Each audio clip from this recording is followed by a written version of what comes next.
Ketika ketegangan terjadi antara Adipati Aryo Penangsang dan Sultan Hadiwijoyo, tiba-tiba dari ruang dalam muncul Kanjeng Sunan Kudus yang terlihat kaget ketika melihat keduanya bersiap untuk saling menyerang.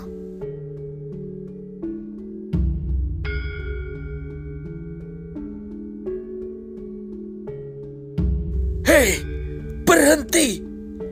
Kalian berdua ini seperti anak kecil saja. Tidak sepantasnya kalau kalian berdua memegang keris ligan. Ayo Kanjeng Sultan Hadiwijoyo, sarungkan kerismu. Kau juga Penangsang, sarungkan juga kerismu, kata Kanjeng Sunan Kudus. Sultan Hadiwijoyo yang menghormati Kanjeng Sunan Kudus sebagai salah seorang wali songo segera mengendorkan Aji Hastodahono. Kemudian Sultan Hadiwijoyo menyarungkan keris Kiai Carubuk ke dalam warongkonya.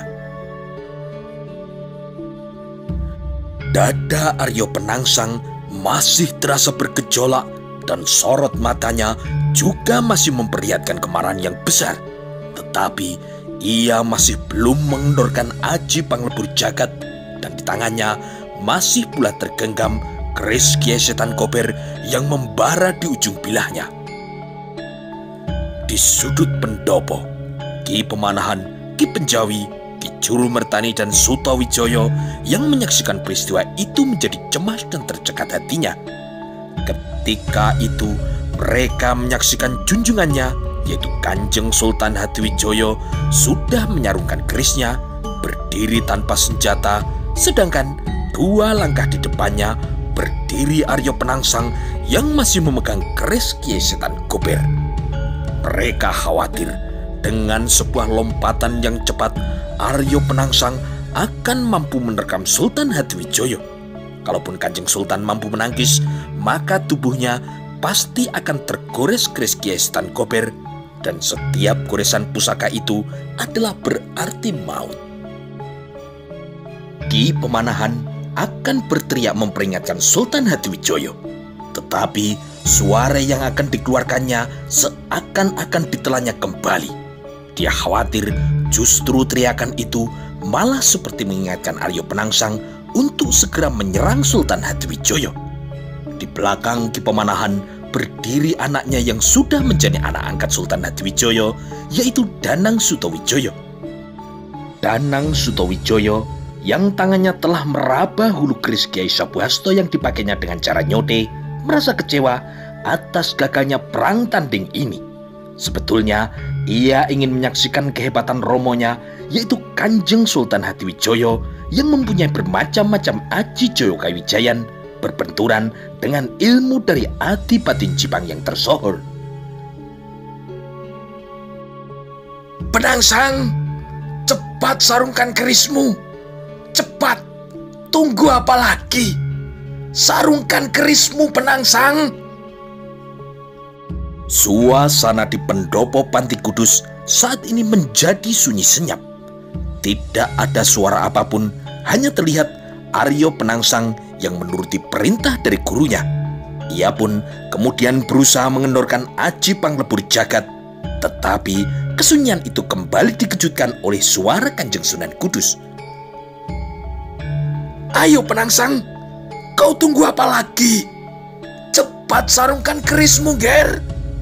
Perlahan-lahan, seiring dengan memudarnya Aji Panglebur Jagat, maka bara di ujung bilah keris Kiai Setan Kober menjadi semakin suram dan akhirnya menjadi padam. Dan Aryo Penangsang pun kemudian segera menyarungkan kerisnya ke dalam warongkonya. Kanjeng Sunan Kudus yang melihat Aryo Penangsang mengendorkan Aji Panglebur Jagat dan telah menyarungkan keris Kiai Setan Kobernya hanya bisa menarik nafasnya dalam-dalam. Ki Patih Mataun bersama dengan muridnya yaitu Andarpati yang berdiri di sudut pendopo berseberangan dengan Ki Pemanahan merasa kecewa dan menyesal ketika melihat Adipati Aryo Penangsang menyarungkan kerisnya. Seharusnya Kanjeng Adipati Tanggaping Sasmito, sehingga anak dari pengging itu terbunuh. Kenapa Malah Kiai Setan Kober dimasukkan kembali ke dalam warongkonya. Seharusnya keris Kiai Setan Kober itu dimasukkan ke dalam tubuh Sultan Hatiwijaya yang tidak bersenjata, kata Ki Pate Mataun dalam hatinya. Tadi sebetulnya Kanjeng Adipati bisa dengan mudah membunuh Sultan Hatiwijaya. Mudah sekali, semudah mijet waing ranti, desis Antarpati yang juga merasa kecewa. Soreng Pati dan Soreng Rono juga menyaksikan junjungannya tidak menggunakan kesempatan yang baik itu untuk membunuh Sultan Hatiwijaya. Kesempatan emas untuk membunuh Sultan Hatiwijaya sudah terlewat, dan tidak akan ada lagi kesempatan emas yang kedua bagi Arya Penangsang untuk membunuh Sultan Hatiwijaya. Hampir saja Nimas Ratu Cempoko menjadi janda, kata Arya Penangsang. Hampir saja burung gagak di Kudus berpesta pora makan daging seorang adipati, kata Sultan Hatiwijaya. Sudah, kalian akhiri perselisihan ini, kata Kanjeng Sunan Kudus. Arya Penangsang menarik nafasnya dalam-dalam. Kesempatan untuk membentur ilmu melawan Sultan Hatiwijaya telah digagalkan oleh gurunya. Silahkan kalian berdua untuk duduk kembali, kata Kanjeng Sunan Kudus. Keduanya tidak menjawab. Sultan Hatiwijaya dan Arya Penangsang kemudian duduk di kursi masing-masing. Mengetahui Sultan Hatiwijaya dan Arya Penangsang telah duduk kembali, maka semua pengikut dari Pajang dan Jipang juga kembali duduk bersila di lantai pendopo. Hormat saya untuk Kanjeng Sunan Kudus, kata Sultan Hatiwijaya. Ya, sama-sama Kanjeng Sultan. Hormat saya untuk Kanjeng Sultan Pajang, kata Kanjeng Sunan Kudus. Saya mohon maaf Kanjeng Sunan. Saya sebagai tamu di Panti Kudus telah berbuat di luar unggah-ungguh. Saya telah bertengkar dengan Kakang Mas Penangsang, padahal maksud kedatangan saya adalah untuk musyawarah ilmu dengan Kanjeng Sunan Kudus, kata Sultan Hatiwijaya. Ya, karena situasi yang tidak memungkinkan dan suasana yang masih panas, maka sebaiknya acara musyawarah ilmu dibatalkan saja dulu Kanjeng Sultan, kata Kanjeng Sunan. Betul Kanjeng Sunan, memang sebaiknya acara musyawarah ilmu dibatalkan dulu, kata Sultan Hatiwijaya.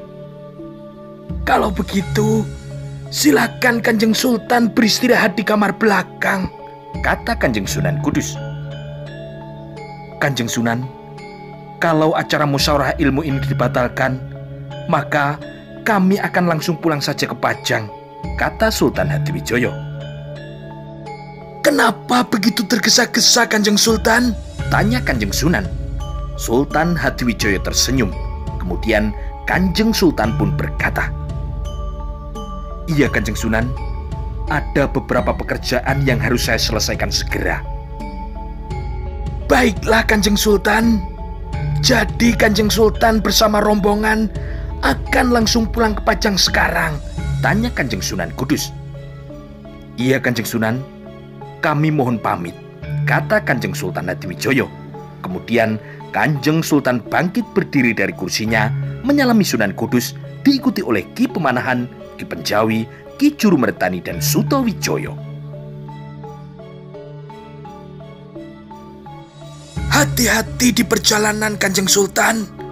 Semoga semua selamat di perjalanan, kata Kanjeng Sunan Kudus. Terima kasih. Kami mohon pamit Kakang Mas Penangsang, kata Kanjeng Sultan. Ya, jawab Arya Penangsang pendek tanpa melihat ke arah Sultan Hatiwijaya. Sultan Hatiwijaya kemudian berjalan turun dari pendopo bersama dengan keempat orang pengikutnya, lalu menghampiri kudanya yang dijaga oleh beberapa orang santri. Sekarang kita menuju pesanggeran Donorojo di kaki Gunung Muria, kata Kanjeng Sultan kepada para pengikutnya. Sendika dawuh Kanjeng Sultan.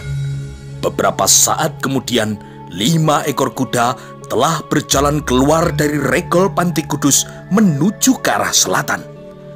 Tidak jauh dari regol Panti Kudus, Sultan Hadiwijaya menghentikan kudanya karena di tepi jalan telah berdiri 2 orang Nayaka Praja Pajang, yaitu Ngabei Wuragil bersama dengan Wenang Wulan. Ki Pemanahan, Ki Penjawi, Ki Juru Mertani dan Sutawijaya juga menghentikan kudanya di belakang kuda Kanjeng Sultan. "Ngabei Wuragil dan kau Wenang Wulan, kemarilah," kata Kanjeng Sultan. Kedua orang itu kemudian berjalan menghampiri Sultan Hadiwijaya. "Musyawarah ilmu dengan Kanjeng Sunan Kudus dibatalkan. Wenang Wulan, sekarang kau pergilah ke tempat pasukan kita di hutan Pajimatan.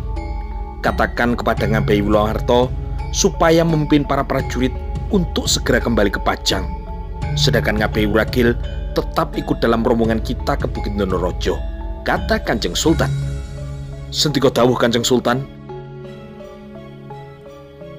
"Wenang Wulan, kau tunggu kami di Keraton Demak. Di Demak, aku akan langsung menemui Ki Patih Wonosalam," kata Kanjeng Sultan. "Sendika dawuh Kanjeng Sultan," kata Wenang Wulan. "Baiklah, Kakang Pemanahan, mari perjalanan kita lanjutkan ke Bukit Donorojo untuk menemui Kakang Mbok Ratu Kalinyamat," kata Kanjeng Sultan Pajang itu, dan setelah itu kudanya dilarikan menuju ke arah Bukit Donorojo yang terletak tidak jauh dari Bandar Jeporo. Ki Pemanahan, Ki Penjawi, serta yang lainnya juga kemudian melarikan kudanya mengikuti kuda dari Kanjeng Sultan. Hanya Wenang Wulan yang menjalankan kudanya menuju ke hutan di dekat desa Pajimatan. Sultan Hadiwijaya memacu kudanya tidak begitu kencang. Derap kaki kuda terdengar di sekitar kaki Gunung Muria. Angin pagi yang kencang bertiup dari arah depan, dan debu pun kini telah dihamburkan oleh kaki-kaki kuda rombongan berkuda dari Pajang itu. Sementara itu, setelah Sultan Pajang meninggalkan Panti Kudus, Arya Penangsang merasa sangat kecewa terhadap gurunya, yaitu Kanjeng Sunan Kudus. Arya Penangsang bangkit dari kursinya. Lalu sang adipati pun berkata keras kepada gurunya, "Bopo Sunan, kenapa Bopo Sunan memisah saya dan Adimas Hadiwijaya yang sudah siap untuk bertarung? Kalau Bopo Sunan tadi tidak keluar dari ruang dalam dan tidak memisah kami yang sudah siap bertarung, tentu sekarang Adimas Hadiwijaya telah tiada." "Apakah kalau kau bertarung melawan Sultan Hadiwijaya, kau yang akan memenangkan pertarungan itu, Penangsang?" tanya Kanjeng Sunan Kudus. "Saya yang akan menang, Bopo Sunan. Adimas Hadiwijaya tidak akan mampu menahan keris Kiai Setan Kober yang telah membara di ujung bilahnya," kata Arya Penangsang. "Ger Penangsang, sudah berkali-kali aku ingatkan, kau harus bersabar. Sekarang pun kau masih belum bisa bersabar, sehingga kali ini pun kau telah mengalami kekalahan," kata Sunan Kudus. "Saya mengalami kekalahan? Tidak, Bopo Sunan. Saya tidak kalah. Sekarang juga saya bersama 50 orang prajurit Jepang yang berada di hutan Tanggulangin akan segera mengejar rombongan Sultan Hadiwijaya," kata Arya Penangsang. "Jadi kau kesini membawa 50 orang prajurit Jepang yang sekarang kau tempatkan di hutan Tanggulangin, Penangsang?" tanya gurunya itu. "Ya, Bopo Sunan. Para prajurit Jepang sudah siap mengejar rombongan Adimas Hadiwijaya," kata Arya Penangsang. "Ger, kau bersama 50 orang prajurit Jepang akan mengejar mereka sendiri, dan kau sendiri yang akan bertarung melawan Sultan Hadiwijaya 1 lawan 1. Begitu, Ger?" tanya Sunan Kudus. "Iya, Bopo Sunan. Kali ini Adimas Sultan Hadiwijaya tidak akan dapat menghindar lagi," kata Adipati Jepang. "Ger Penangsang, Meskipun kau bersama puluhan prajurit Jipang yang kuat, jangan sekali-kali kau berani mengejar rombongan Sultan Hadiwijoyo. Kenapa, Bopo Sunan? Saat ini, kalau kau melawan Sultan Hadiwijoyo, kau ibarat timun mungsuh duren, Ger. Kau sebagai timunnya, sedangkan Sultan Hadiwijoyo sebagai durennya. Kau akan langsung kalah, Penangsang, kata Kanjeng Sunan Kudus. Bopo Sunan, seharusnya Bopo Sunan memberi semangat kepada saya, bukan malah memperlemah tekad saya seperti ini, kata Aryo Penangsang. Penangsang, saat ini kau memang tidak akan dapat mengalahkan Sultan Hadiwijoyo. Kau tahu apa sebabnya? Saya tidak tahu, Bopo Sunan. Aku sudah memberi kesempatan padamu dengan mudah, tetapi kesempatan itu tidak kau pergunakan dengan baik, Penangsang. Bopo Sunan memberi kesempatan kepada saya. Kapan, Bopo Sunan? Saya tidak pernah merasa diberi kesempatan dan kemudahan untuk menghabisi Adimas Hadiwijoyo, bantah Aryo Penangsang. Ger, apakah kau ingat ketika aku berkata kepadamu, ayo Penangsang, kau tunggu apa lagi? Cepat sarungkan kerismu. Kau dengar itu, Penangsang? Waktu itu, kau masih memegang keris Kiai Setan Kober yang dirangkapi Aji Panglebur Jagat. Dan saat itu, kau hanya berjarak selangkah dari Sultan Hadiwijoyo yang telah menyarungkan kerisnya, kata Kanjeng Sunan. Ya, Bopo Sunan, saya sudah menuruti perintah Bopo Sunan. Saya juga telah menyarungkan keris Kiai Setan Kober itu, kata Aryo Penangsang. Aryo Penangsang terkejut ketika Kanjeng Sunan Kudus kemudian berkata, Aryo Penangsang, seharusnya kau sarungkan keris Kiai Setan Kober itu ke tubuh Sultan Hadiwijoyo. Mata Aryo Penangsang terbelalak ketika mendengar perkataan gurunya. Ternyata dia tidak tanggap atas isyarat yang telah diberikan oleh gurunya itu. Paman Mataun, teriak Aryo Penangsang. Dawuh dalem Kanjeng Adipati. Paman Mataun, apakah kau mengerti tentang isyarat yang diberikan oleh Bopo Sunan? Tanya Aryo Penangsang. Hamba mengerti, Kanjeng Adipati. Lalu, kenapa kau tidak bilang kepadaku, Paman Mataun? Bentak sang Adipati. Saya tidak bisa berteriak, Kanjeng Adipati. Kalau saya berteriak supaya Kanjeng Adipati menyerangkan keris Kiai Setan Kober di tubuh Sultan Hadiwijoyo, maka Kanjeng Sultan pun akan mengetahui kalau dirinya akan ditusuk dengan keris, Kanjeng Adipati, kata Ki Patih Mataun. Aryo Penangsang pun tertegun. Betapa hatinya telah menyesal dan kecewa. Ternyata dirinya kurang tanggap terhadap isyarat yang telah diberikan oleh Kanjeng Sunan Kudus. Kalau waktu itu aku tusuk Adimas Hadiwijoyo dengan keris Kiai Setan Kober yang telah dilambari Aji Panglebur Jagat, maka sekarang Adimas Hadiwijoyo tentu sudah mati, kata Aryo Penangsang kecewa dan menyesali dirinya sendiri. Satu lagi, kenapa aku melarang kau untuk mengejar rombongan Sultan Hadiwijoyo? Karena kau telah melakukan sebuah kesalahan yang besar, Penangsang, kata Kanjeng Sunan Kudus. Kesalahan? Saya tidak pernah membuat kesalahan apapun, Bopo Sunan, kata Adipati Jipang itu. Aryo Penangsang menjadi kaget ketika kemudian gurunya menjawab, apakah kau mematuhi laranganku untuk tidak duduk di kursi ini, Penangsang? Kembali Aryo Penangsang tertegun. Ia sama sekali tidak ingat larangan dari Kanjeng Sunan Kudus karena hatinya saat itu sedang diliputi oleh rasa amarah terhadap Sultan Hadiwijoyo. Maafkan saya, Bopo Sunan. Saya sama sekali tidak teringat akan larangan Bobo Sunan. Saya memang duduk di kursi yang berada di sebelah timur Bobo Sunan, kata Aryo Penangsang.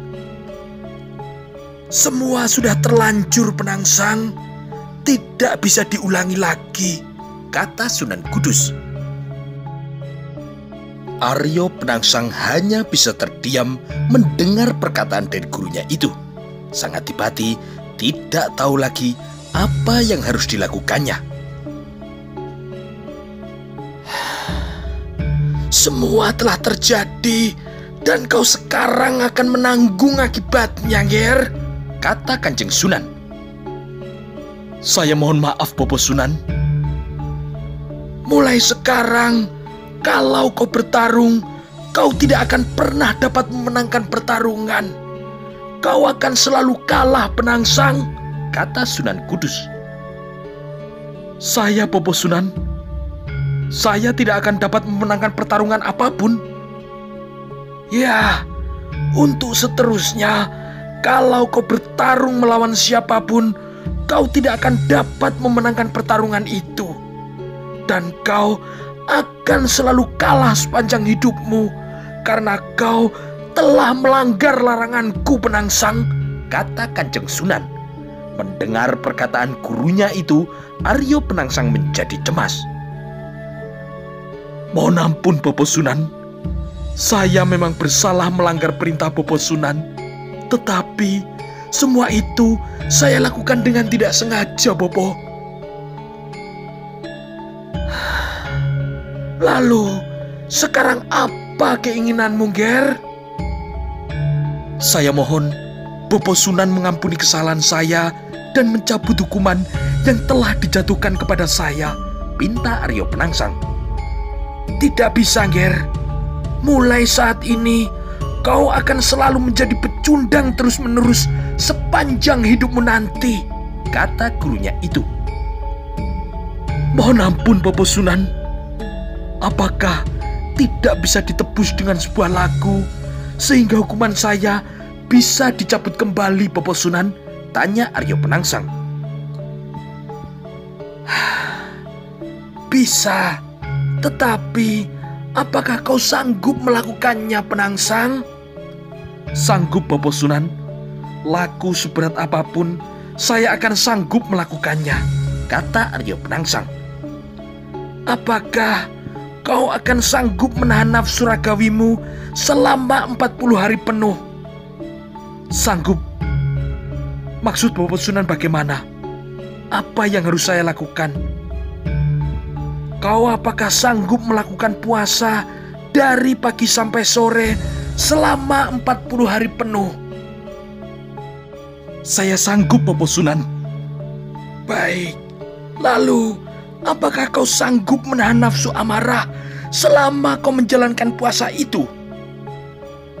Saya sanggup, Bobo Sunan. Bagus. Kau harus sabar, tidak boleh marah, banyak melakukan sedekah, banyak membantu kawulo dari daerah manapun, bukan hanya kawulo Jipang saja. Saya sanggup, Bobo Sunan. Kau harus bersikap memberi, paring sandang wong kawudan, paring pangan wong kaluwen, paring teken wong kalunyon. Apakah kau sanggup melakukan semua itu, Penangsang? Saya sanggup, Bobo Sunan.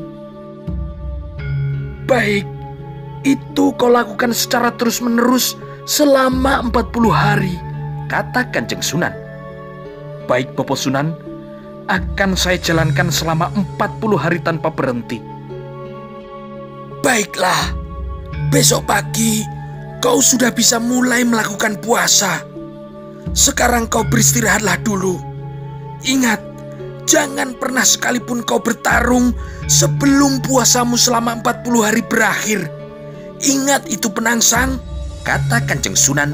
Setelah itu, Kanjeng Sunan pun masuk ke ruang dalam, meninggalkan muridnya itu di pendopo. Di pendopo, Aryo Penangsang memandang gurunya yang sedang memasuki ruang dalam itu, dan kepalanya pun tertunduk lesu, lalu dipanggilnya Ki Patih Mataun agar supaya agak mendekat. Patema Tahun, kau perintahkan Soreng Yudo untuk membawa para prajurit pulang ke Jipang. Sedangkan kita akan menginap semalam lagi di sini. Kita besok baru pulang ke Jipang. Sendika dawuh Kanjeng Adipati. Paman, kau harus membantu aku. Siapapun, jangan ada yang membuat aku marah sebelum laku puasa yang aku jalani berakhir selama 40 hari penuh, kata Aryo Penangsang. Sendika dawuh Kanjeng Adipati. Dengan kepala tertunduk, Aryo Penangsang berjalan menuju ke kamarnya. Sang Adipati pun kini menyesal kenapa bisa terjadi peristiwa seperti ini. Ketika Aryo Penangsang sedang beristirahat, sementara itu di arah barat laut pesantren Kudus, rombongan Sultan Hadiwijoyo masih terus memacu kudanya menuju ke Bukit Donorojo di kaki Gunung Muria. Rombongan itu melarikan kuda-kuda mereka melingkari Gunung Muria. Beberapa kali mereka berhenti untuk memberi kesempatan kuda-kuda mereka beristirahat. Dan ketika matahari telah mencapai puncak langit, sampailah mereka di pesanggrahan Donorojo. 5 orang pengawal Kalinyamatan yang sekarang menjaga pesanggrahan berlari mendekati kuda Sultan Pajang itu. Selamat datang di pesanggrahan Donorojo, Kanjeng Sultan Hadiwijoyo, kata salah seorang pengawal Donorojo. Terima kasih Ki Waseso, kata Sultan Hadiwijoyo sambil turun dari punggung kudanya dan diikuti oleh 5 orang pengikutnya. Kuda-kuda para tamu dari Pajang segera dituntun ke belakang untuk diberi makan dan minum. 6 orang tamu itu kemudian berjalan naik ke pendopo, lalu menuju ke ruang dalam, dan di sana Sultan Hadiwijoyo duduk di kursi dihadap oleh 5 orang pengikut Kanjeng Sultan bersama dengan pemimpin pengawal Donorojo, yaitu Ki Waseso. Ki Waseso, dawuh dalem Kanjeng Sultan. Ki Waseso, aku datang di Donorojo ini karena mendapat surat dari Kanjeng Ratu Kalinyamat, kata Sultan Pajang itu. Sendika dawuh Kanjeng Sultan. Sekarang di manakah Kanjeng Ratu bertapa? Kanjeng Ratu Kalinyamat berada di dalam yang satu lagi, sedang topo wudo sinjang rekmo. Kanjeng Ratu berada di ruang dalam Kanjeng Sultan, kata Ki Waseso.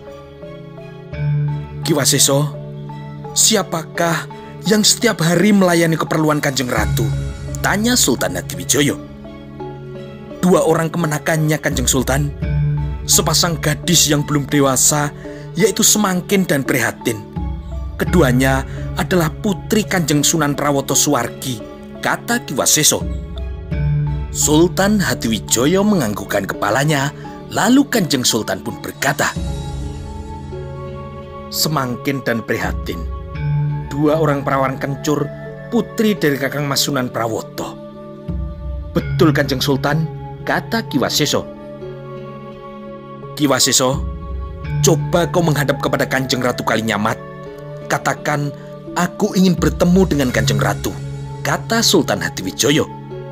Sendika dawuh Kanjeng Sultan, hamba akan ke sana sekarang, kata Ki Waseso. Setelah itu, ia pun kemudian bergeser mundur, lalu berjalan keluar dari ruang dalam.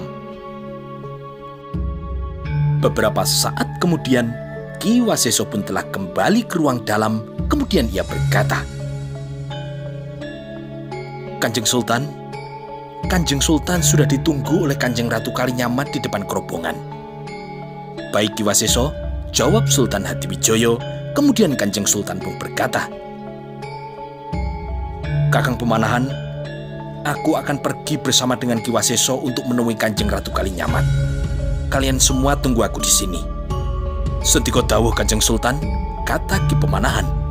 Kanjeng Sultan Hadiwijoyo berdiri, lalu berjalan keluar dari ruang dalam, diikuti oleh pemimpin pengawal Kalinyamatan, yaitu Ki Waseso. Keduanya berjalan menuju sebuah bangunan yang terletak agak di belakang. Kanjeng Sultan segera naik ke pendopo, lalu berjalan menuju ruang dalam, sedangkan Ki Waseso duduk bersila menunggu di pendopo. Depan pintu ruang dalam dijaga oleh 2 orang emban yang duduk bersimbuh, dan kedua emban itu menyembah ketika Kanjeng Sultan Hadiwijoyo lewat di depannya lalu masuk ke ruang dalam. Ketika sampai di ruang dalam, Sultan Hadiwijoyo duduk di sebuah kursi yang telah disediakan untuknya. Sultan Hadiwijoyo dengan kepala menunduk duduk menghadap kakak iparnya itu, yaitu Kanjeng Ratu Kalinyamat yang sedang bertapa telanjang karena hatinya terbakar oleh dendam kesumat. Tubuhnya kini sepenuhnya telah tertutup oleh rambutnya yang panjang, dan Kanjeng Ratu saat itu berada di dalam sebuah keropong yang tertutup. Sultan Hadiwijoyo melirik ke arah sudut. Terlihat 2 orang kemenakan Sang Ratu Kalinyamat, yaitu 2 orang gadis kecil perawan kencur yang berwajah cantik bernama Semangkin dan Prihatin yang sedang duduk bersimpuh. Tidak lama kemudian terlihatlah wajah Kanjeng Ratu Kalinyamat di atas kain yang dibentangkan di dalam keropong. "Adimas Hadiwijoyo," kata Ratu Kalinyamat. "Dauh dalem Kakang Mbok Ratu." "Silahkan, kalau Adimas akan menjadikan Pajang bukan lagi sebuah kadipaten yang kecil, tetapi menjadi sebuah kesultanan yang besar. Silakan Adimas. Cuma ada satu syarat yang harus Adimas penuhi," kata Kanjeng Ratu Kalinyamat. "Syarat apa yang harus saya penuhi Kakang Mbok Ratu?" kata Kanjeng Sultan Hadiwijoyo. "Nyawa penangsang," kata Ratu Kalinyamat pendek, dan sorot matanya pun kini memancarkan sebuah dendam kesumat yang belum terbalaskan. Sultan Hadiwijoyo yang telah menduga syarat yang diajukan adalah membalaskan dendam kesumat Ratu Kalinyamat hanya bisa terdiam. Kepalanya kini masih juga tertunduk. "Bagaimana Adimas? Aku rela Adimas sekarang menjadi sultan di Pajang, asal Adimas bisa membunuh perangsang," kata Ratu Kalinyamat. "Kakang Mbok, Kesultanan Pajang yang baru berdiri memerlukan beberapa pusaka untuk dijadikan sebagai sepat kandel," kata Sultan Hadiwijoyo. "Lalu, apa yang kau kehendaki Adimas?" tanya sang ratu. "Mohon ampun Kakang Mbok, pusaka ageng keris Kiai Nogososro, Kiai Sabu Inten, Kiai Sengkelat, dan beberapa pusaka demak lainnya untuk dijadikan sebagai sifat kandel Kesultanan Pajang," kata Sultan Hadiwijoyo. "Baiklah Adimas, silakan ambil pusaka yang Adimas inginkan. Semuanya ada di ruang pusaka. Silakan diboyong ke Pajang," kata sang Ratu Kalinyamat. Sultan Hadiwijoyo masih terdiam. Kanjeng Sultan tidak menjawab pertanyaan sang ratu. Kepalanya pun kini masih juga menunduk. "Masih kurang apa lagi ya Dimas?" "Baiklah Dimas, sepasang perawan kencur putri Kakang Mas Prawoto yang bernama Semangkin dan Prihatin ini, besok kalau mereka sudah dewasa, keduanya akan aku berikan kepadamu sebagai selir. Tetapi ingat Dimas, imbalannya adalah nyawa penangsang," kata sang ratu. Wajah Hadiwijoyo menunduk. "Baiklah Kakang Mbok Ratu, aku terima pemberian Kakang Mbok Ratu, dan aku berjanji aku akan membunuh Aryo Penangsang paling lama dalam waktu 1 warso," kata Hadiwijoyo. "1 warso terlalu lama. Paling lama 1 condro, Adimas harus sudah bisa membunuh Aryo Penangsang." "Kalau setengah warso bagaimana Kakang Mbok? Saya janji sebelum 6 condro, Aryo Penangsang sudah mati terbunuh," kata Hadiwijoyo. "Masih terlalu lama. Batas waktu untuk membunuh Aryo Penangsang adalah 2 condro. Itu kalau Adimas ingin mendapat restuku untuk menjadi sultan di Pajang yang kekuasaannya seluas Kesultanan Demak," kata Ratu Kalinyamat. "Baiklah Kakang Mbok Ratu, sebelum 2 condro Kakang Mbok akan mendapat kabar kalau Kakang Mas Penangsang telah mati, kata Sultan Hadiwijoyo. Dari dalam kerobong, Kanjeng Ratu Kalinyamat menarik nafas lega mendengar kesanggupan dari adik iparnya itu. Terima kasih Adimas. Aku setuju dan merestui Adimas untuk menjadi Sultan Pajang. Tetapi jangan lupa dengan tugas Adimas, kata sang ratu. Terima kasih Kakang Mbok. Lalu, bagaimana tentang pusaka Ageng Demak yang saya minta untuk dijadikan sifat kandel Kesultanan Pajang, Kakang Mbok Ratu? Tanya sang sultan. Kau tunggu sebentar Adimas. Akan aku buatkan surat dan berikan surat ini kepada Ki Patih Wonosalam, kata Ratu Kalinyamat. Sesaat kemudian Sultan Hadiwijoyo tidak melihat wajah Ratu Kalinyamat karena sang ratu telah masuk kembali ke dalam kerobong. Beberapa saat kemudian terdengar suara Ratu Kalinyamat dari dalam kerobong. Semangkin dan Prihatin, coba kalian berdua masuk kemari. Semangkin dan Prihatin, dua orang gadis yang belum dewasa itu, segera berdiri lalu berjalan menuju dan masuk ke dalam kerobong. Beberapa saat kemudian, sepasang gadis itu berjalan dengan laku dodok menuju ke tempat Sultan Hadiwijoyo. Setelah sampai di depan Kanjeng Sultan, maka kedua orang gadis itu menyembah dan salah satu gadis itu memberikan sebuah bambu kecil yang berisi sebuah surat. Kanjeng Sultan, ini surat dari Kanjeng Ratu, kata salah satu gadis itu. Sultan Hadiwijoyo tersenyum. Kanjeng Sultan menerima bambu kecil itu lalu bertanya, siapa namamu, Nduk Cahayu? Nama hamba Semangkin, Kanjeng Sultan, kata gadis yang telah memberikan bambu kecil yang berisi surat itu. Lalu kamu, Nduk, siapa namamu? Nama hamba Prihatin, Kanjeng Sultan, kata gadis di sebelahnya. Semangkin dan Prihatin, sekarang kalian tinggal di sini dulu untuk melayani Kanjeng Ratu. Nanti setelah kalian dewasa, kalian akan dijemput dan tinggal di Keraton Pajang ya Cahayu, kata Sultan Hadiwijoyo. Sendika dawuh Kanjeng Sultan, kata Semangkin dan Prihatin hampir bersamaan.